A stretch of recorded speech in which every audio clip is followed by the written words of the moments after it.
Live দেয় কোন জায়গায় লাইভে। নাম কি আপনার? আমার নাম পান্না। হ্যাঁ, আমার নাম পান্না। আপনার নাম পান্না। আপনি কি করেন? হাউসওয়াইফ। হ্যাঁ, হাউসওয়াইফ। হাউসওয়াইফ। বাসা কোথায়? আবাসনে। আবাসনে। এখানে কি নিজের বাসা হ্যাঁ, না ভাড়া? নিজের বাসা। নিজের বাসা, আবাসনে থাকেন। আচ্ছা, এই বাচ্চাটার বিষয় কি? আপনার হাজবেন্ডের নাম কি? আমার হাজবেন্ডের নাম হচ্ছে রুবেল। রুবেল।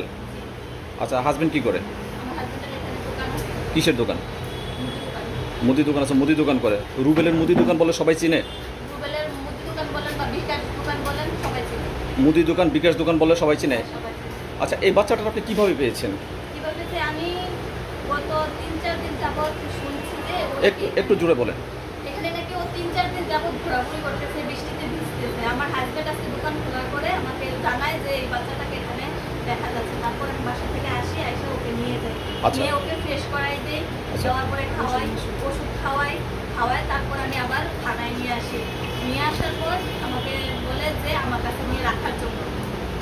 এই বাচ্চাকে আপনি মানে ড্রেস চেঞ্জ করেছেন, গোসল করিয়েছেন, খাইয়েছেন, নখ কাটে দিয়েছেন, কিন্তু এই বাচ্চা কি কথা বলছে আপনার সাথে? না, কোনো কথা বলেনি, কিন্তু রাস্তায় যখন জিজ্ঞেস করতেছে এটাকে তখন ও শুধু একটাই কথা বলে, মামা। মামা বলে। এর বাইরে কোনো কথা এর বলে বাহিরে আর কোনো কথা বলতে পারে না। তো এই আপনার কি বাচ্চা নেই? আপনার বাচ্চা আছে? আমার বাচ্চা আছে, আমার দুটো বাচ্চা আছে, একটা ছেলে একটা মেয়ে। তো এই বাচ্চাটা যদি কোনো একটা দুর্ঘটনা যদি ঘটে, যদি চলে যায়, তখন সেই মুহূর্তে আপনি কী করবেন? আমি কি করবো সেটার জন্য তো প্রশাসন দায়ী। যেটা আমি প্রশাসনের কাছে না, প্রশাসন তো এখন তো এটা নিচ্ছে না। প্রশাসন তো এটা দায়ভার নিচ্ছে না। দায়ভার আপনি নিচ্ছেন।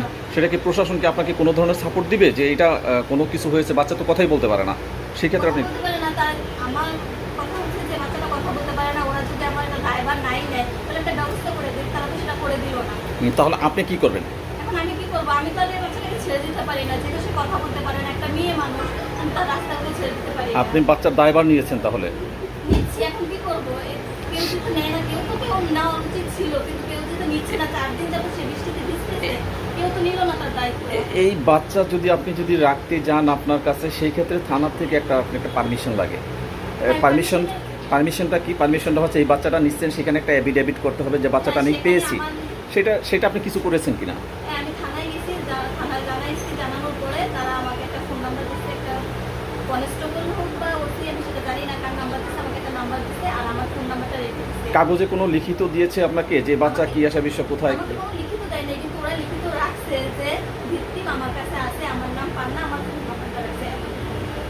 আপনার ফোন নাম্বারটা একটু বলবেন। আমার ফোন নাম্বারটা হচ্ছে 0187 0187 999 7799। আচ্ছা দর্শক, এই বিষয়টা হচ্ছে গিয়া বেশ কিছুদিন যাবৎ কালশি মোড় থেকে থানা পর্যন্ত এই মেয়েটা যথাযথভাবে আমরা আসলে যতটুকু জানতে পারছি, এটা হচ্ছে গিয়া একটু অটিস্টিক টাইপের বাচ্চা। ও আসলে কোনো কথাই বলতে পারে না। আসলে এই যে পাশে যে আপা আছে, উনি হচ্ছে ওনার দায়ভারটা নিয়েছেন। দায়ভারটা কেমন নিয়েছেন? থানাতে গিয়েছিল, থানাতে এটাতে কোনো রেসপন্স আসে নাই। সেই জন্য হচ্ছে গিয়া যে উনি বলছে যে উনি মেয়ে মানুষ হিসেবে কী ধরনের পদক্ষেপ নিতে পারে। ওনার পদক্ষেপের জায়গা থেকে উনি বুঝতে পেরেছে যে উনি মেয়ে মানুষ, যদি আমার যদি সন্তান হতো তাহলে আমি কি করতাম, আমি ফেলে দিতে পারতাম না।